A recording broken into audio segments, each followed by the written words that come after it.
everybody, Jeff, your executive gardener here. Thanks for joining me for this quick episode.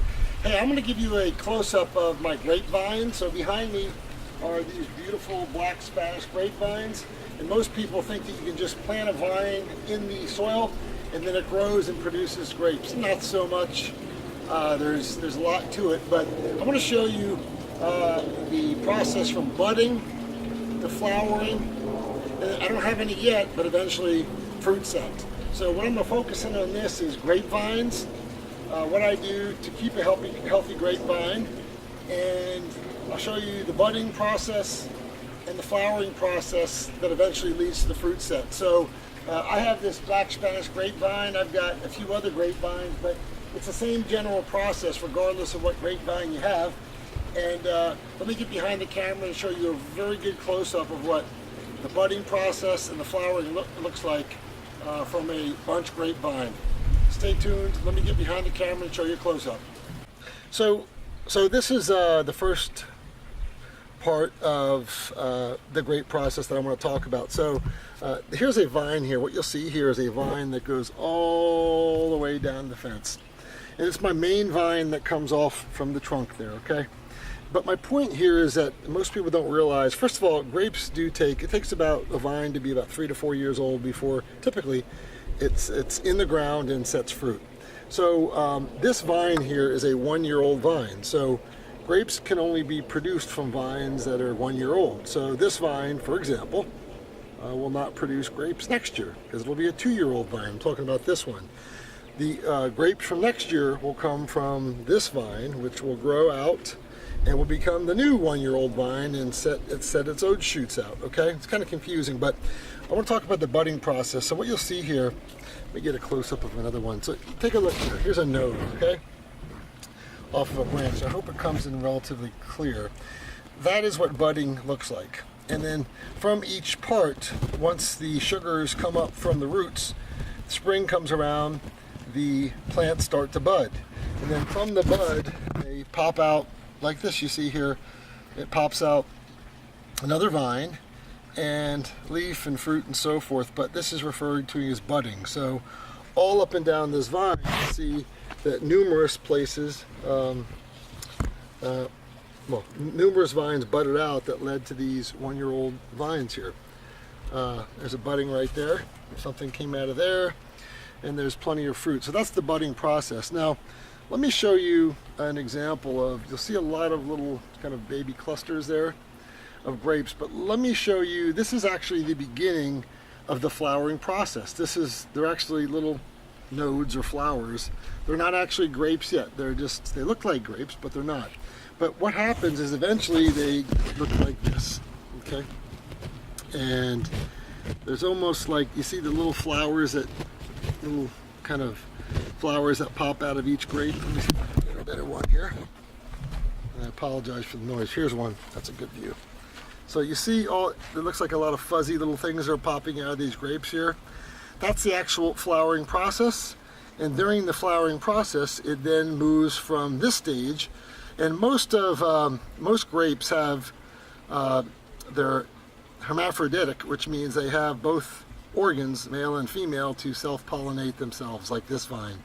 Very little is done by the wind or insects and so forth. With grapes, most of it, they have both organs to pollinate themselves. So from this stage, they will then go into tiny fruit sets, okay?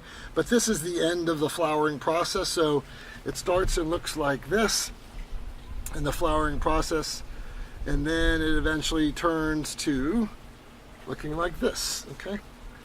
So pretty cool stuff. And then from this, it will then turn into a fruit set. Each clump, each cluster will be pollinated and turn into grapes. And then obviously these are black Spanish grapes. They will get very dark and juicy.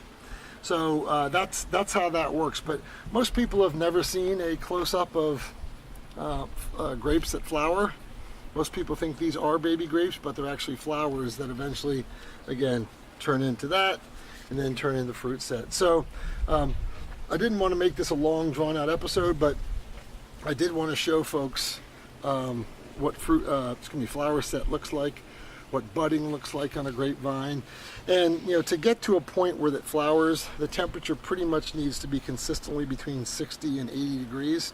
And then your flowers will start pollinating each other. And that pollinating process you saw over here, which again looks like this, only takes like a day or two, and then quickly it goes into fruit.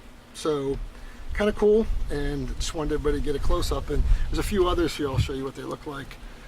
There's one right there, kind of looks like fuzzy. There's another one right there.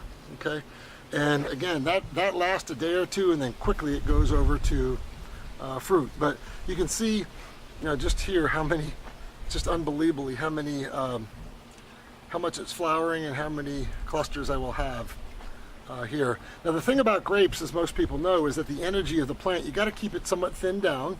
You got to make sure a lot of air flows through here. But obviously through the sun and the leaves, photosynthesis, that drives the energy to the plant. So you got to make sure you have a good amount of foliage and you don't cut it all down. So this is an example of a black Spanish grapevine. Let me show you my muscadine grapes real quick and show you where they are with flowering. So this grapevine is known as a muscadine grapevine, and it's behind the black Spanish grapevine. It produces grapes more for jams and jellies. Very nutritious grape, full of antioxidants and all that great stuff. But this is what the plant looks like. But you see here, there's the flowering that exists. They don't really have large clusters. They have kind of a few here and then a few there. There's some there. And then I'll see if I can find some other. There's another kind of a cluster right there. But with these, you can see they're not quite where the other one is, but it's already budded, as you see, and then it will soon flower and send out those fuzzy looking things that will pollinate it and turn it to fruit. So every grape is at a different, there's some more here. Every grape is at a different stage in the process of budding and flowering. But this is this, and let me show you one more, which is my Concord grape, and that actually has gone through the flowering and it just set fruit. So that's the last stage that I talked about earlier. Hold tight. So this is my Concord grapevine. Concord grapes, as you know, are used for jelly. Very sweet grape, excellent grape. But this grape just went through that process of flowering and self-pollinating each other. So, and some of them you can see are still going through it a little bit. But again, it takes a day or two. It's that quick. And let me show you what it looks like after it self-pollinates itself. Take a look there. So what you're looking there is a little cluster of fruit set. So this is the beginning of fruit set. You'll see this one here. It's a little grape that's starting. It's a little plump. Try to get a little bit of a close-up. But this is the after stages of that process where it buds, and then the flowers are pollinated, and then they lead to little grapes. So all of these here on here have been through that, and you'll see little grapes are starting to form. There's a better view up here. Here's another one. You see they're getting a little bit of size to them, and so they've been through the pollination process. Like I said, they're hermaphroditic, so they have both organs to be able to produce. Just like the other one, the energy comes from the leaves. You'll see I've thinned this one out pretty good because you want a lot of airflow through here, and but still enough leaves to drive energy to get fruit set. So again, as you'll see there's another view.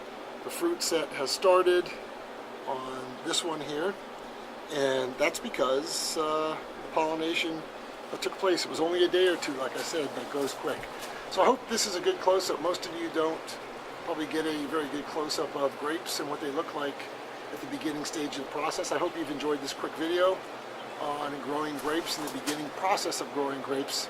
I'll do another episode once the fruit set starts to set in with all the grape plants and the grapes are of some substance to take a look at. Hope you've enjoyed this episode. If you have not subscribed to the Executive Gardener channel, please do. Love to have you as part of this community. Hope everybody has a great one. Bye-bye.